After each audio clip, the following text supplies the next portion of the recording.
Hi everyone, hope you are doing well from wherever you're watching this channel, depending on your time zone.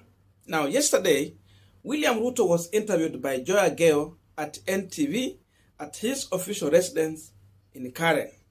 And there are about 3 to 4 issues that raised from that interview. Number one, Ruto was asked a question about state officers involving themselves in campaign, active politics. Of course, this question came because Ruto had already raised a complaint about people like Matiang'i, Joy Muchero and the team involving themselves in the campaign. But Ruto ended up using about 5 minutes trying to dodge that question. Secondly, Ruto ended up quoting a wrong Bible verse on a live interview. That means he was misleading Christians. Number 3, Ruto said that politics is about interest. And therefore, Kenyan interest is in the Hustler Nation Manifesto, of which even up to now, he has not launched that manifesto.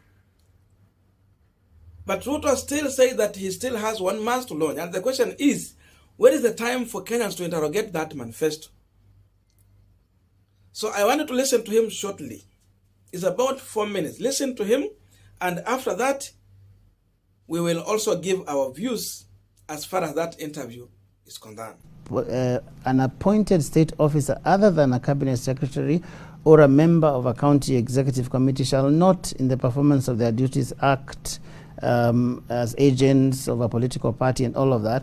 And they're saying that there is an exemption in the law. So the argument we're having here is where you say the law is clear, but they're also saying this is the law, and they're reading the leadership. So are you arguing on their behalf? No. I am just making sure that what we are saying is actually accurate. But you see, what we have done, we've done the formal thing. We have written to the institutions. Let the institutions interpret. Let the institutions tell us this is what the law says. But we have given them what the law says, and to the best of our knowledge, let them do the right thing. If the law says this or the other, the institutions that are charged with that responsibility will take action either way.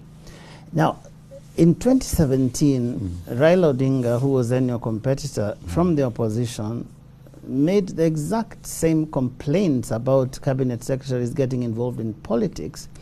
And I remember very clearly, there's a famous statement you made, wachana na Matiang'i, ukitaka kubishana, bishana na mimi na Rais Kenyatta. So was it right then? What has changed? Or how could it have been then? You need to contextualize what the situation was at that point in time. Yeah? We need to contextualize what the situation was at that point in time, Joe. And I think we are, to the best of my knowledge, we are now discussing trivialities. I think the most important thing that the people of Kenya want to make is they want to understand the choices they have in this election. I think really, Joe, you're running for president. We would spend this time better if the people of Kenya can understand from William Ruto and Kenya Kwanza what is in it for the Kenyan people. That's precisely why we've gone bottom up, because always the discussions we have in this space is about us. It's about William Ruto and Raila Odinga and the big boys. Where is the Kenyan person in this? You see where the Kenyan is, sir. I think where the Kenyan is. Where we need to go with this interview, quite honestly, is for the ordinary person watching me. They want to know, William Ruto wants to be president. What is in it for me? Because politics is about interest. But let me tell you, Joe, want to know why. Let me tell you, Joe. Why you were supporting this the other time, and now you're opposed to it. Isn't that something they want to know? Even Jesus Christ, if I can, I know you are a good Christian.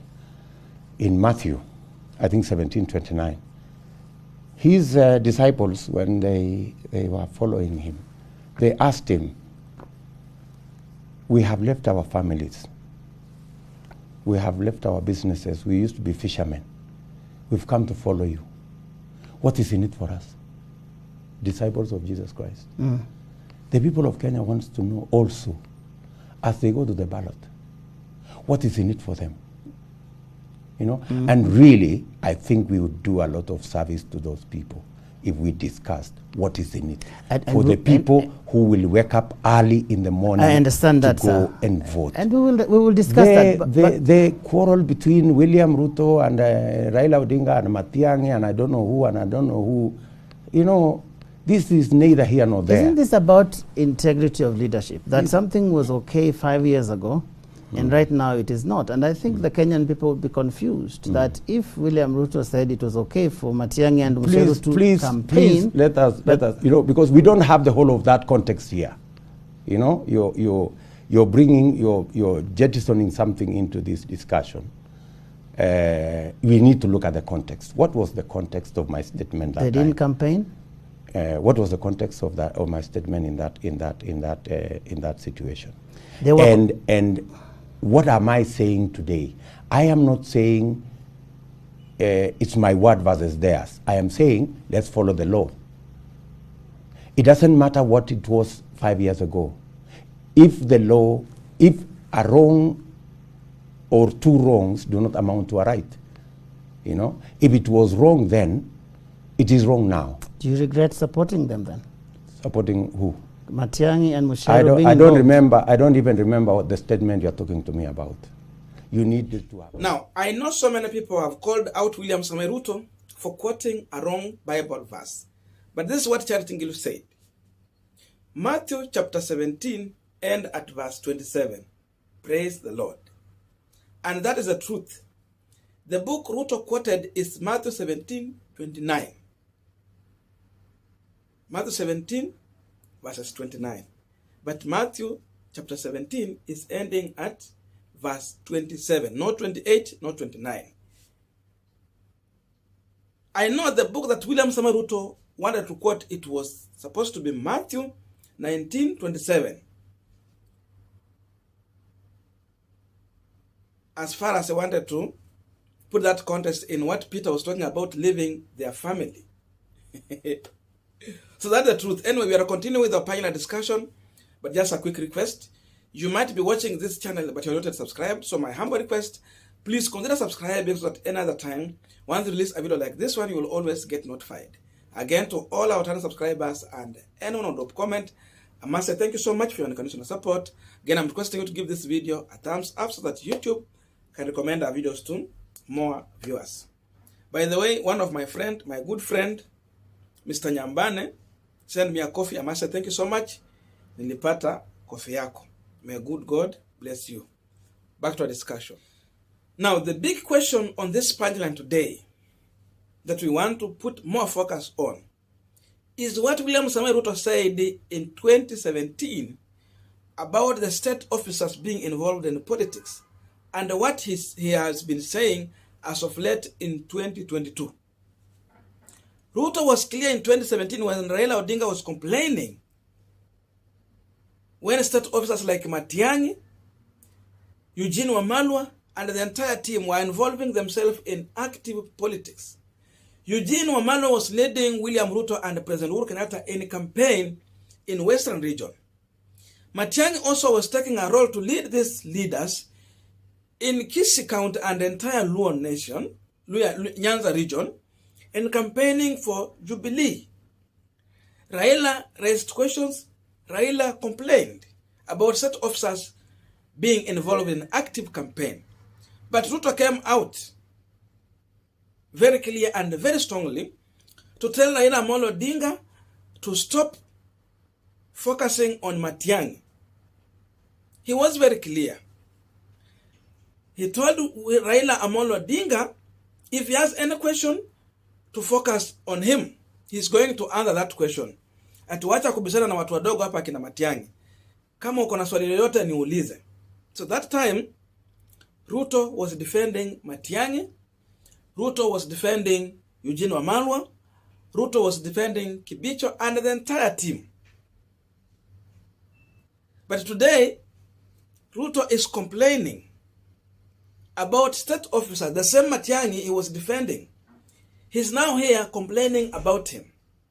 The same Kibicho and Eugene Wamalwa, whom Ruto was defending in 2017, he is here now crying about them to an extent of writing a letter of complaint. That's why Joe Ageo was putting William Samoei Ruto to this question to respond to that. But you see, Ruto was trying to dodge that question for about 5 minutes. And they ended up saying that 2 wrongs does not make a right. So Joe Ageo was asking him, anajutia hiyo maneno? But Ruto, he is still cunning. Ruto is not seeing the problem when he was defending them, and now when he is here crying on the same people. So Ruto has no regret in all this case. But the truth of the matter is here. If Ruto believes that 2 wrong does not make a right, then the first thing he should come out and apologize to Kenyans is when he was defending Matiang'i and Eugene Wamalwa if they were doing a wrong thing. He should come and apologize to Kenyans. He should come and apologize to Raila Amolo Odinga. And he should come and apologize to President Uhuru Kenyatta for misleading him into that direction. Unless he do this, if not, then we are just going to take William Samoei Ruto as a joker in all of this issue. Number 2, Ruto talked about politics being all about interest. He said he has the interest of Mama Mboga and the boda at heart. He has a plan for them. And if really politics is about interest, then he's saying the other side, the interest is about the big boys. Uhuru, Gideon Moi, Akina Kalonzo, Raila Odinga, and the entire team. But in Kenya Kwanza is saying the interest is about Mama Mboga. The question we are asking here, there are about 5 slots, senior most slots that they are having as of now in Kenya Kwanza and even in this election. The president, the deputy president, now they have brought in the prime minister, we have the National Assembly speaker and the Senate speaker. In fact, there are 6. No, there are 5, yeah, Senate speaker. So out of this 5 position, William Ruto has 1, the president. Rigathi Gachagua, the deputy president. Musalia Mudavadi, prime minister. Senator Masika Wetangula, National Assembly speaker. Alafu tuko na Governor Kingi, the Senate speaker. So tell me, the other position they have given to Alfred Mutua. So out of those 6 slots, where is the interest of Mama Mboga? Where is the slot for Mama Mboga? Because now it's all about interest. They have taken care of the interest of Musalia Mudavadi. They have taken care of the interest of Wetangula, William Ruto, Rigathi Gachagua, na hao wengine wawili, these 2 governors. Where is the interest of Mama Mboga in that plan? That is the question. He cannot come to castigate Azimio side because of sharing slots, when in real sense he has done the same thing. And the worst of him is that he has been condemning. So you condemn, and at the same time you are doing the same thing. Really, between Raila Odinga and William Samoei Ruto, who is the most confused, and who is the person who is confusing the electorate even much more?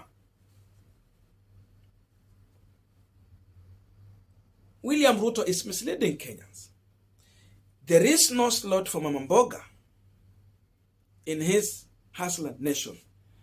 All slots have been shared among the big boys in the game. Mama Mboga yao angojea tu siku ya ushuru kushukishwa chini, alafu kuwe na enabling environment ya kufanya biashara. That's the time we will say he has touched those people.